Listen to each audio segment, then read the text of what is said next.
Shirley classes ഹിന്ദിയിലേക്ക് സ്വാഗതം. മക്കളെ, നമുക്ക് +2 ക്ലാസ് തുടങ്ങാം.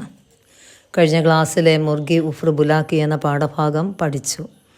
നമുക്ക് അമൃത പ്രീതം എഴുതിയ കഹാനിയായിരുന്നു. പാഠം പഠിച്ച് തീർന്നായിരുന്നു. ഇന്ന് നമുക്ക് എന്ത് ചെയ്യാം, ഇതിൻ്റെ ക്വസ്റ്റ്യാൻസിസ് നോക്കാം. ആദ്യം ഡയറിയാണ് എഴുതിയിരിക്കുന്നത്, നോക്കിയിരിക്കുക.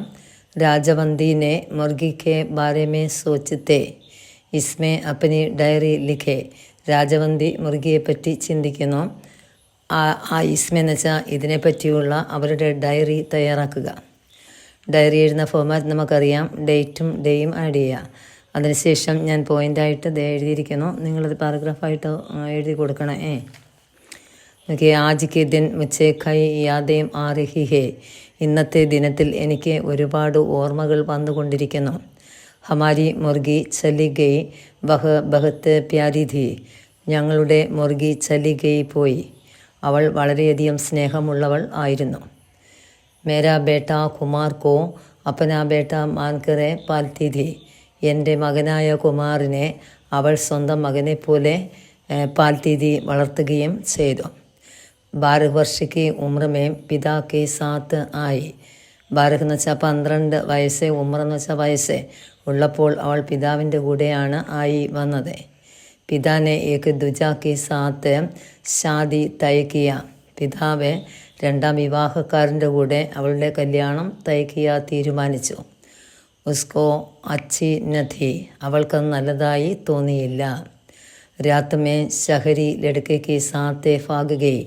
രാത്രിയിൽ ഷഹരി ലടുക്ക എന്ന് വെച്ചാൽ പട്ടണത്തിലെ ലടുക്കെ ആൺകുട്ടിയുടെ കൂടെ അവൾ എന്ത് ചെയ്തു, ഫാഗുകൈ ഓടിപ്പോയി. ദോനോം ഏക് ഷഹർ മേ ബസ്തേ സമയ പതി ചോടുക്കർ ചലാഗയ. രണ്ടുപേരും ഒരു പട്ടണത്തിൽ താമസിക്കുന്ന സമയത്ത് ഭർത്താവും കളഞ്ഞിട്ട് ചലാഗയ പോയി. ചോടിനെ ഉപേക്ഷിക്കുക, കളയുക എന്നൊക്കെയാണ്. ഭർത്താവും ഉപേക്ഷിച്ചിട്ട് അയാളും ചലാഗയ പോയി. ഫിർ വഹ ഹമാരെ ഘർ മേ ആയി. വീണ്ടും അവൾ ഞങ്ങളുടെ വീട്ടിലേക്ക് വന്നു.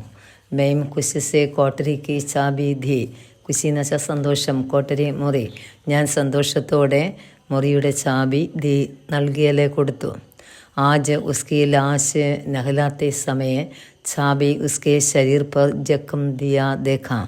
ആജ് എന്ന ലാശ് ശവം, നഹലാന കുളിപ്പിക്കുക, ജക്കം മുറിവ്. ആജ് എന്ന് വെച്ചാൽ ഇന്ന് അവളുടെ ശവം കുളിപ്പിച്ചു കൊണ്ടിരുന്ന സമയത്തെ ചാബി താക്കോൽ അവളുടെ ശരീരത്തെ മുറിവുണ്ടാക്കിയതായി കണ്ടു.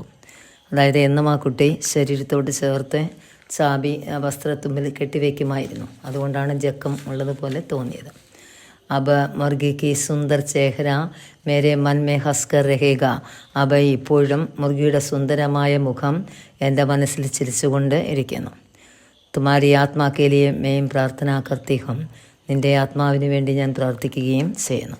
എഴുതി കോളം വരച്ച് വേണം എഴുതാൻ. രണ്ടാമത്തെ സൈഡ് ക്വസ്റ്റ്യനിലെ ഏറ്റവും പ്രധാനപ്പെട്ടതാണ് എഴുതിയിരിക്കുന്നത്, നോക്കുക. ഇന്ന കോയി ജന്മനെ വാല അവർ ന കോയി സഹേജനെ വാല കെ ബാരെ മേ മാം ജൈസെ ക്യോം കഹതി ഹേ. എന്നൊക്കെ ജന്മിനെ വാല എന്ന് വെച്ചാൽ പിതാവ്, അച്ഛൻ, ജന്മം കൊടുത്ത ആൾ, സഹേജനെ വാല സംരക്ഷകൻ. ഞാൻ ഇന്ന് വരെ ജന്മം കൊടുത്ത ആളെ, അച്ഛനെയോ അല്ലെങ്കിൽ സംരക്ഷകനെയോ അവരെ പറ്റി അറിയില്ല. ഐസ എന്തുകൊണ്ടാണ് അങ്ങനെ രാജവന്തി പറഞ്ഞതെന്നാണ് കൊടുത്തിരിക്കുന്നത്. ആൻസർ നോക്കിയേ. ജബ് മുർഗി ജവാനി ഹുയി തബ് ഉസ്കെ പിതാനെ ഏക് ധനി ദുജാക്കോ ദേനേക്കാ നിശ്ചയിക്കിയ. എപ്പോഴാണോ മുർഗി ജവാനി വലിയ കുട്ടിയായത്, തബ് അപ്പോൾ അവളുടെ പിതാവ് ഒരു ധനികനായ രണ്ടാം കെട്ടുകാരൻ്റെ കൂടെ അവളെ വിവാഹം ചെയ്യാൻ തീരുമാനിക്കുകയും ചെയ്തു. തബ് മുർഗി ഷഹറേക്ക് ഛബീലി ലടുക്കയ്ക്ക് സാത്തെ ഫാഗുകൈ. അപ്പോൾ അവൾ പട്ടണത്തിലെ ഒരു സുന്ദരനായ ചെറുക്കൻ്റെ കൂടെ ഫാഗുകൈ ഓടിപ്പോയി. കുച്ച് മഹീനയ്ക്ക് ബാദ് പതിനെ ഉസ്കോ ധോക്ക ദിയ. ധോക്ക എന്ന് വെച്ചാൽ ചതിക്കുക. കുറച്ച് മഹീന മാസങ്ങൾക്ക് ശേഷം പതി ഭർത്താവും അവളെ ചതിക്കുകയും ചെയ്തു. അബവഹ പിതൃഹീൻ ആരെ മാതൃഹീൻ ഹോഗി. ഇപ്പോൾ അവൾ അച്ഛന് ഇല്ലാത്തവളും അമ്മയില്ലാത്തവളുമായി മാറി. ഇസ്ലിയെ ഐസ കഹ ഹേ. അതുകൊണ്ടാണ് അങ്ങനെ പറഞ്ഞത്. അടുത്ത നോക്കിയേ, ക്വസ്റ്റ്യൻ വായിക്കാം. ആത്മകഥയാണ് എഴുതിയിരിക്കുന്നത് കേട്ടോ. പതി ദ്വാര ഉപേക്ഷിത ബുലാക്കിക്കോ രാജവന്തി അപ്പനെ യഹാം ആശ്രയിതെത്തിഹേ പതിന്ന് വെച്ചാൽ ഭർത്താവ് ദ്വാര മുഖാന്തരം ഉപേക്ഷിക്കപ്പെട്ട മുർഗിക്ക് രാജവന്തി ആശ്രയം നൽകി. സങ്കേതയ്ക്ക് ആധാർ പർ ബുലാക്കി കാ ആത്മകഥാം സേ തയ്യാർ കരെ. സങ്കേതത്തെ അടിസ്ഥാനമാക്കി, സൂചനയെ അടിസ്ഥാനമാക്കി ബുലാക്കിയുടെ ആത്മകഥാംശം തയ്യാറാക്കുക.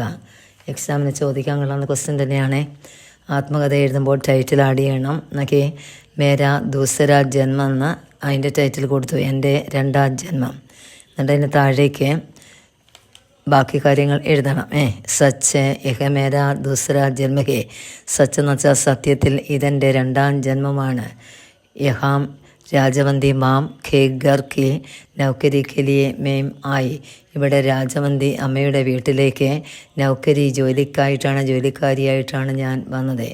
ഏക് രാത്ത് ഉസേ യുവക കെ സാത്ത് ഭാഗ് ഗയി. ഏക് രാത്ത് എന്ന് വെച്ചാൽ ഒരു രാത്രിയിലെ ഒരു യുവക എന്ന് വെച്ചാൽ യുവാവിൻ്റെ കൂടെ ഞാൻ ഭാഗ് ഗയി ഓടിപ്പോയി. ജോ കുച്ച് പാസ്ത സബ ബേച്ചുകർ ഗർ ബനായ. എന്തൊക്കെയാണോ പാസെ അടുത്തുണ്ടായിരുന്നത് അതെല്ലാം ബേച്ചുകർ വിറ്റ് ഗർഭനായ വീട് നിർമ്മിച്ചു. കിസി ഗാവ് മേ ദശഹറ ദിഖാനെ കെ ലിയെ ലേഖയ. ഏതോ ഗ്രാമത്തിൽ ദസറ കാണാൻ വേണ്ടി കൊണ്ടുപോയി. ബഹുമുച്ചെ സരായ് മേ ചോടുക്കർ ചലാഗയ. അയാൾ എന്നെ സരായ് എന്ന് വെച്ചാൽ വഴിയമ്പലത്തിൽ ഉപേക്ഷിച്ചിട്ട് ചലാഗയ കടന്നുപോയി. മുച്ചെ ഏക് ദയാലു വ്യക്തിക്ക് കരുണാസെ വാപസ് ആനയ്ക്ക് ഫൂർസത്ത് മിലി. ഫൂർസത്തെ അവസരം. എനിക്ക് ഒരു ദയാലുവായ വ്യക്തിയുടെ കരുണ കൊണ്ട് വാപസ് എന്ന് വെച്ചാൽ മടങ്ങി വരാനുള്ള അവസരം മിലി കിട്ടി. യഹാം രാജവന്തി മാം ബഹുത്തെ പ്യാരി ഥി. ഇവിടെ രാജവന്തി അമ്മ വളരെ സ്നേഹനിധിയായിരുന്നു. വേ അപ്പനെ ബേട്ടിക്ക് സമാൻ ദേക്കി. അവർ എന്നെ അവരുടെ മകളെ പോലെയാണ് കണ്ടത്. മെയും യഹാം ആത്തെ സമയ കോട്ടരിക്ക് ചാബി ദീ ഥി. ഇവിടെ ഞാൻ വന്ന സമയത്ത് കോട്ടരിയുടെ മുറിയുടെ ചാബി താക്കോൽ നൽകി. മാംനെ കരുണ ആറെ പ്യാർ സേ കഹ. അമ്മ സ്നേഹത്തോടും കരുണയോടും പറഞ്ഞു. തും ഈസെ കോട്ടരി മേം രഹോ. നീ മുറിയിൽ താമസിക്കൂ. അവർ ഇസെ കമരയ്ക്ക് ചാബി അപ്പനെ പാസെ രഖലോ. ഈ മുറിയുടെ ചാബി നിൻ്റെ പാസിലേക്ക് നിൻ്റെ അരികിൽ വെച്ചോളൂ. മാം കി പ്യാർ മേരെ ജീവൻ മേ ഖുശി ഫർത്തി ഥി. അമ്മയുടെ സ്നേഹം എൻ്റെ ജീവിതത്തിൽ സന്തോഷം നിറച്ചു. ഇത്ര എഴുതി കോളം വരച്ച് കൊടുക്കണം കേട്ടോ. എന്നിട്ട് ബാക്കി നോട്ട്സുകളെ അടുത്ത ക്ലാസ്സിൽ തരാം. ഇന്നത്തെ ക്ലാസ് ഇഷ്ടപ്പെട്ടെങ്കിൽ ഒന്ന് സബ്സ്ക്രൈബ് ചെയ്യുക, ഒന്ന് ഷെയർ ചെയ്യുക, ഒന്ന് ലൈക്ക് ചെയ്യണം. ഓക്കെ, ശരി എന്നാൽ. ഓക്കെ.